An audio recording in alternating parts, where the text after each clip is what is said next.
স্বাস্থ্য আর শিক্ষা শিশু কিশোরদের বিকাশের দুই ডানা। আজ কাঞ্চননগর দীননাথ দাস উচ্চ বিদ্যালয়ে স্বাস্থ্য পরীক্ষার আয়োজনে এসে সে কথাই জানালেন বর্ধমান সদর পেয়ারা নিউট্রিশন ওয়েলফেয়ার সোসাইটির কর্মকর্তা সুদীপ দাস।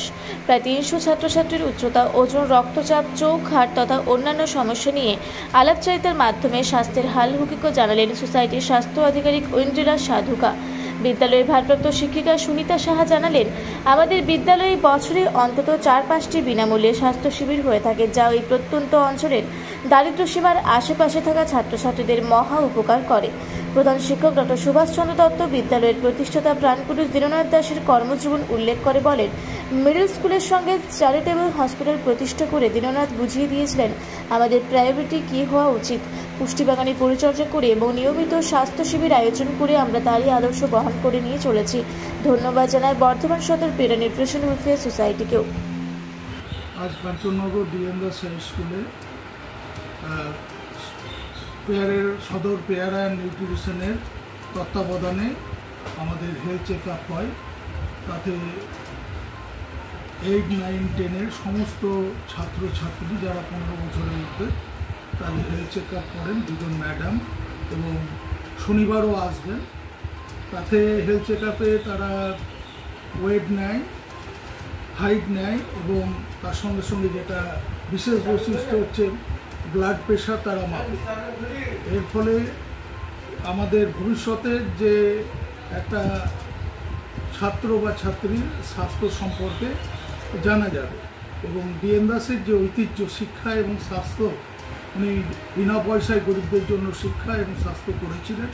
কিন্তু বর্তমান পরিস্থিতিতে বিদ্যালয়ে যে সমস্ত শিক্ষক তারা 2018 সাল থেকে 19 সাল থেকে পড়াচ্ছেন, তারা হঠাৎ করে অযোগ্য হয়ে গেলেন, এবং বিভিন্ন জায়গায় বিভিন্ন যে নন টিচিং স্টাফ তারাও কিন্তু অযোগ্য হয়ে গেলেন। এই বিষয়গুলো কিন্তু শিক্ষার উপর একটা বড় আঘাত বলে আমি মনে করি। তো আজ আমার যে প্রতিবন্ধী শিক্ষক কেশব সাধু, তিনি অসুস্থ হয়ে যাচ্ছেন, শুধুমাত্র তিনি একটি চাকরি ছেড়ে এই স্কুলে চাকরি করতেন, বাংলার শিক্ষক, তার চাকরি চলে গেল। জীবনবিজ্ঞানের কোনো শিক্ষক আমার স্কুলে থাকলো না। আমি চিন্তিত। একজন শিক্ষক আছেন, উনি রিটায়ার করবেন এবছর। তো এইচএসএস সেকশনে কে পড়াবেন? উনি পড়াতেন, কোয়ালিফাইড টিচার, যথেষ্ট যোগ্য শিক্ষিকা। হাই সেকেন্ডারি ম্যাথ বহুত কষ্টে আমরা পেয়েছিলাম, তো অঙ্ক কে করাবেন? তো এই যে দীননাথ দাসের শিক্ষা এবং স্বাস্থ্য, তার সঙ্গে আমাদের আজকে যে সুপ্রিম কোর্টের রায়, তাতে নাকি বলা হয়েছে, যেটা শুনলাম, যে 31শে ডিসেম্বর পর্যন্ত তাদের চাকরি বহাল থাকবে। তার মানে হচ্ছে মধ্যশিক্ষা পর্ষদ শুধুমাত্র নিজেদের স্বার্থে, যেহেতু তারা খাতা দেখছে, তারা ততদিন পর্যন্ত পড়াবে। কিন্তু একবারও ভাবলো না স্কুলের যে মূল শিক্ষা ব্যবস্থাটা, শিক্ষার অলক্ষ্যে, ক্লাসের অলক্ষ্যে যে ইনফ্রাস্ট্রাকচার, একাডেমিক ইনফ্রাস্ট্রাকচারকে দাঁড় করাবার জন্য যে করণিক, অর্থাৎ গ্রুপ সি এবং গ্রুপ ডি, এই দুটো পদ খুব ভাইটাল। আর যদি অযোগ্য হতো তারা, তাহলে 5 বছর তারা কিভাবে কাজ করলো? এই বিষয়গুলো আমার মনে হয় এই সমাজে যে মানসিকতা আমাদের মধ্যে তৈরি হচ্ছে, যে মানসিকতা আমাদের স্টুডেন্টদের মধ্যে তৈরি হচ্ছে, আমার মনে হয় এর পরিবর্তন দরকার। তবেই আদর্শ বিদ্যালয় যে মিরর অফ দ্য সোসাইটি, সমাজের দর্পণ, সেটা প্রতিফলিত হবে। শিক্ষা এবং স্বাস্থ্যকে সমভাবে দেখা, সম মানসিকতায় দেখা এবং মানবিক চোখে দেখা, না হলে কিন্তু এই পতনশীল সমাজকে কেউ রুখতে পারবে না। এটা আমার দৃঢ় বিশ্বাস। আমি হেডমাস্টার, প্রধান শিক্ষক, কাঞ্চননগর দীননাথ দাস হাই স্কুলে। আমার নাম ডক্টর সুভাষচন্দ্র দত্ত। সরকারি এবং বেসরকারি নানা প্রতিষ্ঠানের সৌজন্যে শিক্ষা এবং স্বাস্থ্য এখন অনেকটাই আমাদের হাতের কাছাকাছি।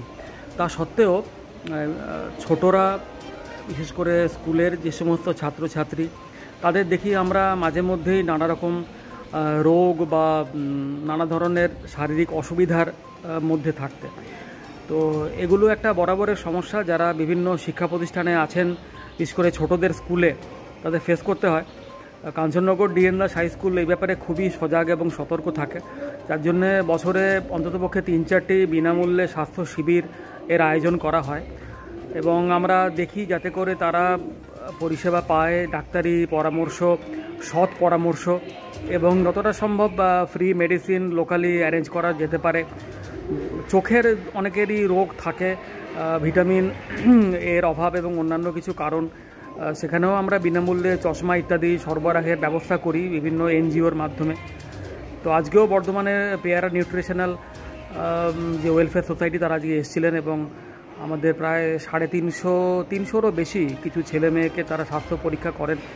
সামনে গরম আসছে, দুর্জয় গরমের সময় তারা কীভাবে নিজেদেরকে কপ আপ করবে এবং তার মধ্যে যেন পড়াশোনা চালাতে পারে। তো এই ব্যাপারে তারা খুব সৎ পরামর্শ দিলেন, যেটা খুব ভালো লাগলো শুনে।